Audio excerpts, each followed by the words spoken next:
exceeding great and precious promises. If you would know experimentally the preciousness of the promises and enjoy them in your own heart, meditate much upon them. There are promises which are like grapes in the winepress. If you will tread them, the juice will flow. Thinking over the hallowed words will often be the prelude to their fulfillment. While you are musing upon them, the boon which you are seeking will insensibly come to you.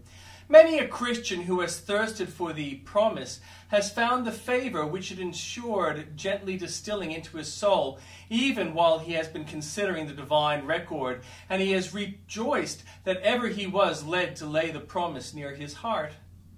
But besides meditating upon the promises, seek in thy soul to receive them as being the very words of God.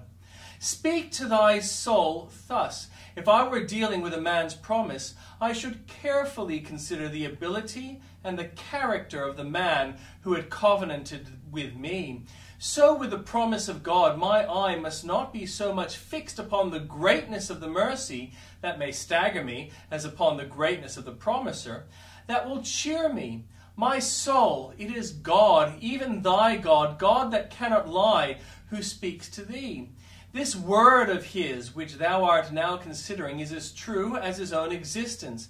He is a God unchangeable. He has not altered the thing which he has gone out of his mouth, nor called back one single consolatory sentence, nor doth he lack any power. It is the God that made the heavens and earth who has spoken thus. Nor can he fail in wisdom as to the time when he will bestow the favors. For he knoweth when it is best to give, and when better to withhold. Therefore, seeing that it is the word of a God so true, so immutable, so powerful, so wise, I will and must believe the promise. If we thus meditate upon the promises and consider the promiser, we shall experience their sweetness and obtain their fulfillment. Who shall lay anything to the charge of God's elect? Most blessed challenge, how unanswerable it is. Every sin of the elect was laid upon the great champion of our salvation by the atonement carried away.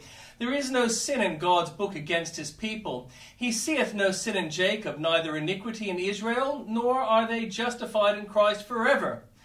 When the guilt of sin was taken away, the punishment of sin was removed.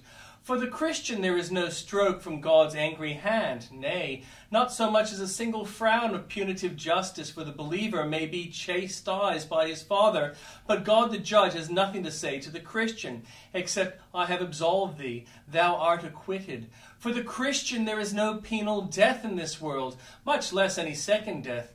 He is completely freed from the punishment as well as the guilt of sin, and the power of sin is removed too. It may stand in our way and agitate us with perpetual warfare, but sin is conquered foe to every soul in union with Jesus. There is no sin which a Christian cannot overcome if he will only rely upon his God to do it. They who wear the white robe in heaven overcame through the blood of the Lamb, and we may do the same. No lust is too mighty, no besetting sin too strongly entrenched. We can overcome through the power of Christ. Do believe it, Christian, that thy sin is a condemned thing. It may kick and struggle, but it is doomed to die. God has written condemnation across its brow. Christ has crucified it, nailing it to his cross. Go now and mortify it, and the Lord help you to live to his praise, for sin, with all its guilt, shame, and fear, is gone. Here is pardon for transgressions past. It matters not how black they're cast. And, O my soul, with wonder view, for sins to come, here's pardon too.